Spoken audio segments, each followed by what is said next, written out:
Throw some ice cream in your coffee. It's a really good idea. Welcome back to Seriously Funny. I'm your host, Mashnur Kabir, and I hate wet socks. This week, we talk about motivation. Why? Because on my YouTube video 2 weeks ago, I said that I'd make an episode on motivation, and last week I had the Oyasumi Punpun episode already planned out. So after checking that I haven't made a dedicated episode on motivation, here I am today. Let's start with everything I said in the YouTube video because I think it's interesting and maybe, we'll physics the physics a bit more. I'll just go more in depth than I did on the YouTube video. Two scientific ideas I brought up in the video is the idea of both inertia and friction. A long time ago, I made an episode talking about how, talking about how Newton's 3 laws of motion could be applied to life. This time, I specifically talked about the first law of motion, inertia. An object in motion stays in motion unless acted upon by an external force.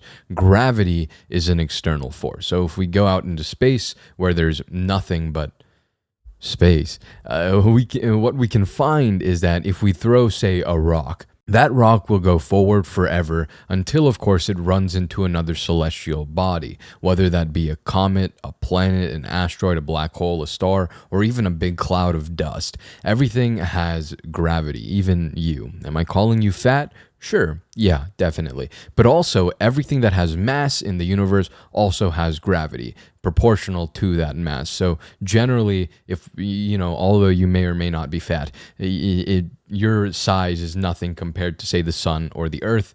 Maybe it is. But because those bodies are so big, they make a very significant difference in the gravity in the universe, which makes obviously things pull towards it. The moon is pulled towards the earth. All of the planets are pulled toward the sun, and they also pull towards each other. How do they maintain orbit? That's complicated. I don't know. Probably because of the spin. But I'm not that physicist. I probably should have looked into that. But you don't have the same gravity as the sun. Again, maybe it does depend on how fat you are, but the rock will go on forever until it gets caught into the gravitational field, I guess, of another celestial body. That's inertia, basically saying that in a vacuum, you can keep going until something stops you without using any extra energy to keep going, of course. That's a very important distinction, because anything can keep going forever if it has enough energy. We can use this idea and apply it to our psychology as well. When you start doing a task, although you need a level of interest, commitment, and or incentive, you'll continue doing that task until an external force hits you. Hunger, a notification, needing to use the bathroom. There's a lot of external forces to our attention. But in general, the energy required to do a task is highest in making the decision to do the task, which takes us into the physics phenomenon, the second physics phenomenon that I mentioned in the video. Friction. Friction is pretty cool. When I was learning about friction, the parallels to productivity were so blatant to me, it was incredible. So there's two kinds of friction, static and kinetic. Both of these frictions are implemented in Newton's second law, force equals mass times acceleration, and you simply add the friction coefficient to your equation, and you have to know the current state of the object in order to use the right kind of friction, static or kinetic. So static friction is the friction between an object that is not in motion and an object that is still, and the surface that it's on, and the surface that it's on. For example, if I have a box sitting on a carpet, there's a specific static friction coefficient from both of these surfaces, the box and the carpet. You need to add them together. How do we find the coefficient? Well, I don't know the exact method of how researchers use to find this, but generally, if you're in a physics class, you'll be given a table that has the friction coefficient of different materials given a specific temperature. Usually friction will depend not only on the material. Ice has a lot less friction than rubber, but it will also depend on heat because that can change the properties of a material. However, other than static friction, there's another small distinction between static friction and maximum static friction. Static friction is what keeps an object still. So if I push that box from earlier with, say, 1 Newton of force, maybe it won't move. That's because of static friction. But maybe the box also doesn't move if I push it at 2 Newtons of force. However, when I start pushing with 3 newtons of force, the box starts to move. The maximum static friction, therefore, is 3 newtons. That's the least amount of force required to make the object start moving. The next type of friction is kinetic friction. The coefficient stuff is all the same. The only difference is that kinetic friction is the friction between an object and the surface it's moving on while the object is in motion. After I press with that 3 newtons of force to push the box we were talking about earlier, I need to apply, say, a consistent 2 newtons of force to continue keeping the object in motion. If I want to make it go faster, of course, I can apply more force, but the minimum force to keep it in motion will be, say, 2 newtons. Although the friction coefficients, of course, depend on the materials, one thing that is always true is that maximum static friction between 2 surfaces will always be greater than the kinetic friction between those same surfaces, meaning that it will always require more force, therefore more energy, to make an object move than to keep an object moving. This is why when you're trying to push a heavy object, it launches a bit or it lurches a bit. You know, you're trying to push and then you go forward a bit too much when you finally get it to budge, because the force you need to apply to get it to budge is much more force than you need to keep it moving. So your body will suddenly when you start pushing it, you'll realize that it's a little bit too much force, and if you start slipping, your body will, draw you back so you don't fall. This applies again, this same principle of friction applies again to the brain. So it's always harder to convince yourself to start doing something than it is to continue doing something. And the problem with getting distracted is that every time you get distracted, you stop moving, and then you need to apply extra energy to get moving again. So the more you get distracted, the more energy you're going to output to get something done. And we can use the example of, say, going to work. The hard part about going to work is the decision to go to work, to get out of bed, get ready, and then drive to work. Once you're at work, it's a lot easier to, not to stand up and walk out. That's not too hard of a decision to make, depending on your work. But the harder decision is the decision to go to work, and it seems like you could call out or whatever. Don't do that. It's just an awful thing to do. Unless you really need to, don't do it. I've never done it. You shouldn't do it. Granted, I'm a housekeeper. My job is so important. However, if you can start doing something and not get distracted, you'll have to expend a lot less energy if you stay focused, because again, kinetic friction takes less energy to handle than static friction. With these 2 principles of inertia and friction, we can conclude that the key to getting something done is to start doing it, which seems really obvious, but the problem is that the hard part about getting something done is to start doing it as well, which is a bit rough. It's really depressing. I talk about it in my video. I say, that's super sad. That's the sad part. But the thing is, what I felt like I didn't hammer hard enough in my video, and the reason that I really wanted to make a longer podcast on the topic, granted, this podcast is not going to be very long from the looks of it, is other than wanting to talk about science, of course, I'm a big physics fan. The thing is, motivation is awful. The goal shouldn't, it's just, motivation doesn't work, okay? It's so, you shouldn't rely on motivation. It's cool and it's awesome, and there's a reason that our psychology has it, of course, but it's just not reliable. It should not be relied on. It's like that friend that you love to see, but you're never going to ask them to do anything because you just don't know whether they'll say yes or not, right? And, the goal should not ever be, how do I be more motivated? The goal should always be, how do I get more things done, right? That's really what we want. That's really what we're after. And this holds true for multiple reasons. The first reason is that motivation, like I said a second ago, is volatile. I just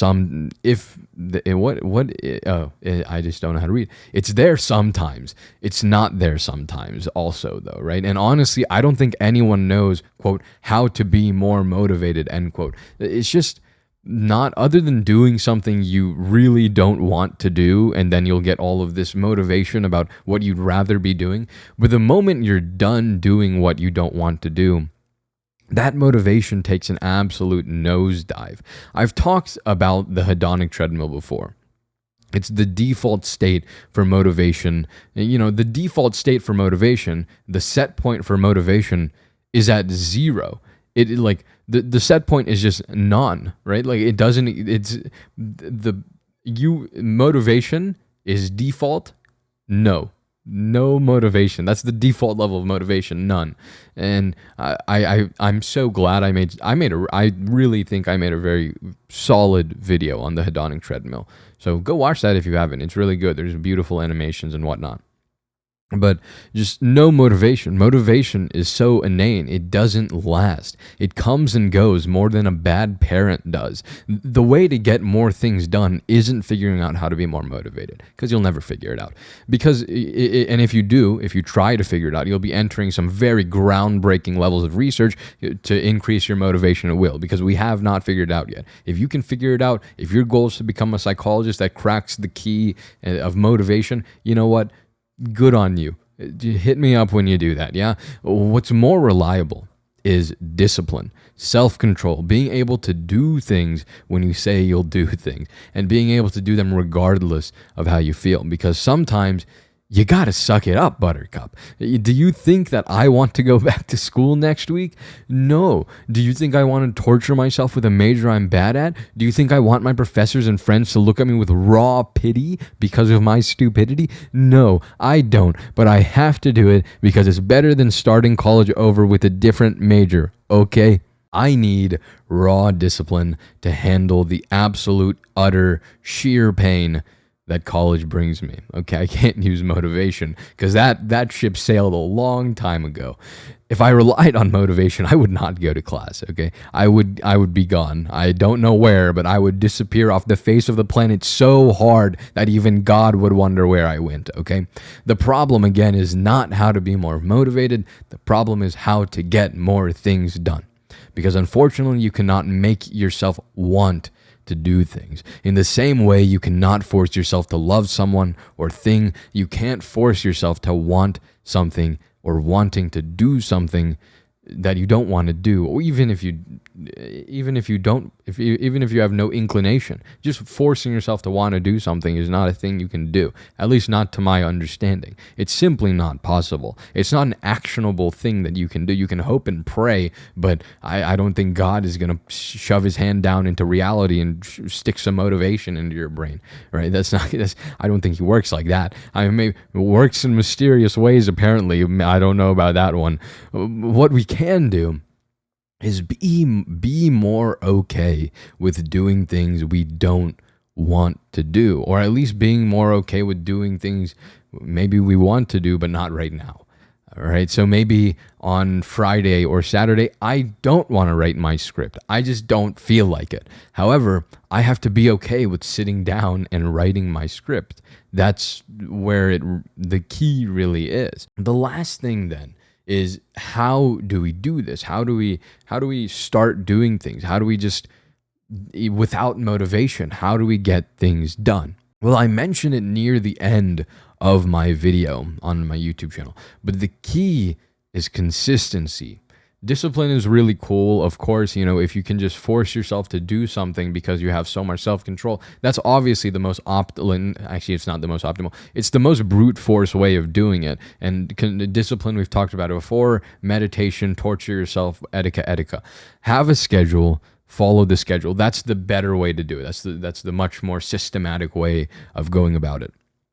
For consistency, discipline, great, awesome. I'm always going to encourage discipline. However, consistency is how that's how you'll get more done. You have a schedule, you follow the schedule and follow it consistently. If you want something to get done, you do it consistently. Let's take my podcast and my YouTube channel over this summer. Since the YouTube channel uploads will greatly decrease during the school semester, we're going to look at just over the summer. But what I aimed for was a video every Wednesday. That's what I wanted on my channel, and I did that every single week of summer except for 1 week because I made a video and realized that it would not get any views if I posted it right now. So it's a linear algebra video. It's just literally me tutoring linear algebra for 40 minutes. And so I'll post that in a few weeks here when school starts, right? Because more people will look it up when their school starts and they need to learn how to do it for an assignment or an exam or something. For me, anyways, every Wednesday I wanted to get a video out for my YouTube channel. Not the podcast, just the YouTube channel. And so for me, And the podcast, of course, the audio comes out on Friday and then the video comes out on Monday. But every video, just YouTube video, has about 4 components, maybe more, maybe less, it depends. The Notion videos are a lot easier, honestly, so it has a lot less components. But in general, every video has about 4 components. And first is research. This is probably the longest part of any video. Research is the longest part of my workflow. That is it, right? Just any YouTuber, the longest part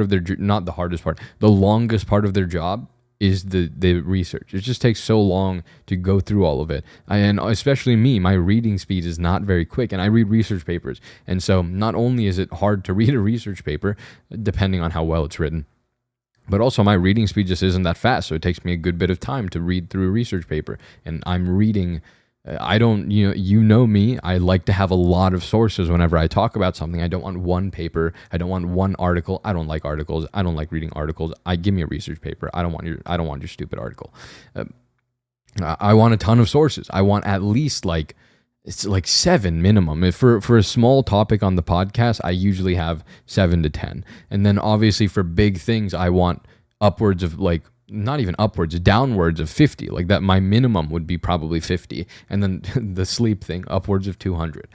And that's what I want to do. Research takes a really long time. This is probably the longest part of any video. And this can take days if I'm doing a small research thing. It can take weeks if I'm doing a middle tier.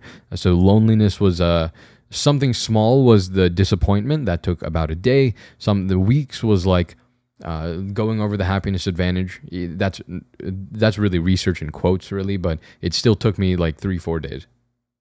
The other thing was loneliness. That took me about a week, maybe a week and a half. But that one was a mid-tier project. And then long-tier projects would be the COVID-19 vaccine was also a mid-tier project.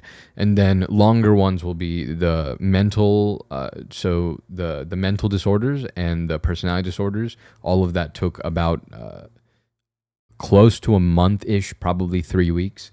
And then, of course, sleep. So those are my 2 long projects. And then I have a good few amount of middle tier projects. And I have a ton of small projects, the DAO, et cetera, et cetera. So the research takes a ton of time. Although the podcast is generally sometimes I'll speed over papers like I'm a teenager that just got their license. I prefer to become more acquainted with the information I'm giving. I don't know why, but that's just what I'm into. I really like to know what I'm talking about if I talk about something. And maybe it's just if someone decides to leave a comment one day on a video, I can answer any questions. And I just like knowing things. I think it's fun. But after I've done research, which is, it generally goes into Notion. So all of the research, I'll read a research paper and then I'll type all of it into Notion. And when I type it into Notion, it is a hopefully well-written, well-formatted, very well-formatted manner that the only purpose of that page in Notion is to educate and for me to find things in there again so I can refer back to them. There is no humor in there. There is no funsies. It is literally just raw scientific writing. It is an amalgamation of all of my research. There's no funny notes in there. It is raw research, and it's also because I share it on when I make a video about it or a podcast episode about it, it's shared with you, and I want to make sure that obviously the podcast is all fun time. It is called Seriously Funny, regardless of how funny I really am. But I do, if someone decides that they want to really look into everything I wrote, look into all the sources, it is just raw numbers, it is raw statistics, it is just raw parsing out of all of the research that I did in those pages. So that does need to be turned into a script, which takes a good amount of time. Depending on how well acquainted I became with the information, it might not take that long because I'll know most of it at that point. But even, the script is made for education and humor. At least I tell myself that. So beside the research, the second part is scripting. So that's part 2. Once the scripting is done, I record the video. So again, this is just my YouTube channel. I record the video and then I edit the video and then I animate for the video. So the pieces are going to be researching, writing, recording, and editing. But editing is split into 2 parts. So 5 things I do, because editing is split into not only editing the video, color correcting, zooming in, zooming out, putting all the text on the screen, putting all the icons on the screen, all that stuff, moving everything, keyframes, whatnot. But I also do animate for a lot of the YouTube videos. They're like, you saw a few on, if you watch the video version of this episode of the podcast, some of the animations I made for my video on motivation have gone into this. So the animation I made for the kinetic and static friction and the animation I made for inertia, it is available here on the video. You saw that. I made that for the YouTube channel. Those aren't my best work, but for the hedonic treadmill video, I had the hedonic set point with the arrow on the ball, and then I also had the big graph come up, which is, I'm super proud of that animation. And then the bed and stuff. I've had a ton of animations on the channel, and that's what I do. And that takes a lot of time. Animating takes a very fat amount of time, especially even though those things look so simple. It takes a minute working through everything and making it look, good enough for me, at least. So sometimes I get to skip researching, either because I've already done that, or all I have to do is write. So sometimes if it's a topic so my next YouTube video is going to be on 1 day at a time, which is something I've talked about on the podcast. It's just this life philosophy I made up that I think is really cool. And for that one, there's no research involved, really. It's just a philosophy I made up. The source is me. So I don't need to research anything. It's just a matter of writing, editing, so I can cut, anytime I can cut research out, I'll take it. But I like to do the research. It takes so long, and I want the videos I make, in order to make them do well, I need to make more of them. I really do need a quantity sort of thing. I could do more quality and research longer, but I have to think about it, honestly. But overall, my researching is going to be from Monday to Wednesday, some point. That's generally when I would do my research for, like, say, the loneliness stuff. I record on Wednesday or Thursday. Friday is usually spent scripting this podcast, oftentimes using the research from earlier in the week. I like to use the same thing twice, because that's a smart thing to do. Saturday is my part-time job, house chores, and if I have extra time, then I'll work on something. So yesterday I had extra time, I started editing my video. And then Sunday I record and edit the audio and video and thumbnail for this podcast. I didn't mention that for the YouTube video, but the thumbnail takes a very significant amount of time. A thumbnail can take up to 2 hours, maybe 3 hours. If I make multiple thumbnails for a video, that can be up to 5 hours. So a lot of hours go into just the thumbnail for the YouTube video. And so Mondays, if I'm, other than researching on a Monday is really if I have time, because I edit my YouTube videos on Monday, and then sometimes I will carry into Tuesday. Usually the animations will be done on a Tuesday, because the video takes all day to edit. And those are the weeks where I can't research very much. But overall, I followed this super consistently over summer break. This week was a bit off, and I got a bit behind because it was the last week of summer classes, and I had to take 2 exams and finish a few assignments. I did get an A in all my classes, though, so that's 9 credit hours worth of A's. I had like a 100 in both classes until the final exam. It was really great. So we take our dubs there. Overall, that's an entire week for me. It is. If I ever had any time aside from that, it would go into school. So making content that no one watches it took up over the summer just an absolutely astounding amount of time. It was honestly super surprising to me. I didn't think it would take as much time as it did. A part of me at the beginning of summer was like, maybe I can make 2 videos a week. I would have died. I would not have been able to do that. I would not be able to finish editing 2 videos in a week. I would die, especially if I wanted to research for that. It would not happen. It would be because I'm doing this all by myself. I'm a college student. I can't pay people to edit for me. And even if I didn't have school, the thing is that researching can go on forever. It's like water. It'll fill out all the cracks in free time that I have. If I ever think I could play video games right now because I have a moment of free time, I could also do research for another video later in the future. Like, research is something that there's no end to. Research is something that can go on forever. And I don't know. It's pretty rough.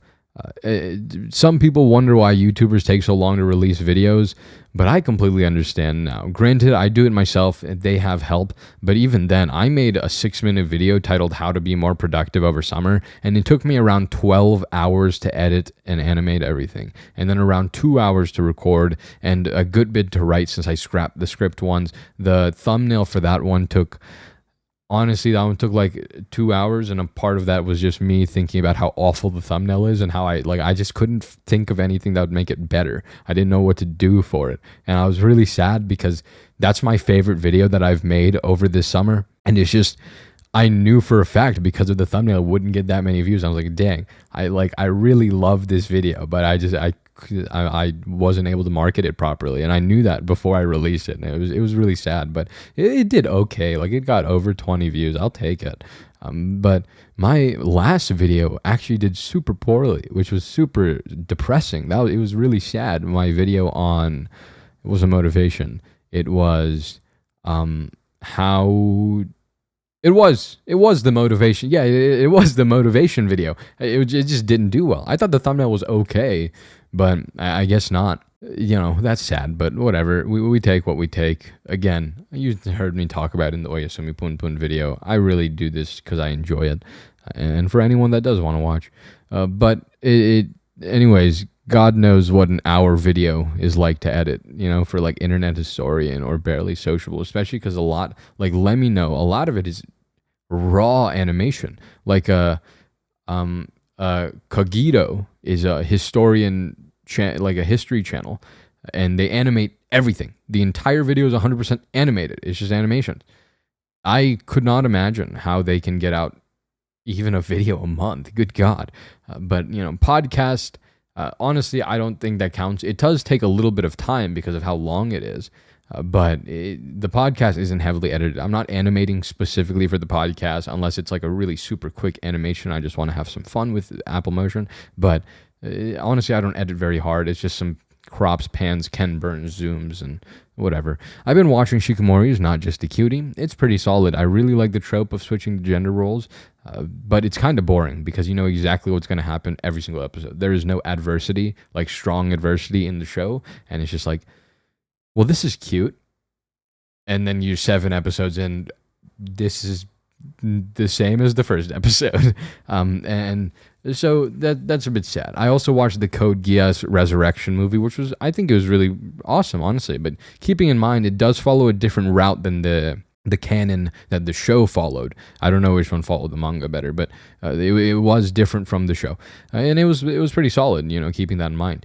Aside from that, I have a week off of school before I get into my engineering classes for the fall semester, which is not very exciting. But hopefully, I'll be able to make some cool animations for a disappointment video I'm planning, which you guys already heard about disappointment in the Habenula a few weeks ago. But hopefully, I'll be able to do that, and hopefully, I'll get that video out and ready for Wednesday before school starts, and then YouTube videos will drop off when school starts, I'm sure. And hopefully, aside from that, this will be all for this episode of Seriously Funny. Thank you so much for listening. I will talk at you again next week. Much love. Screw motivation. Peace.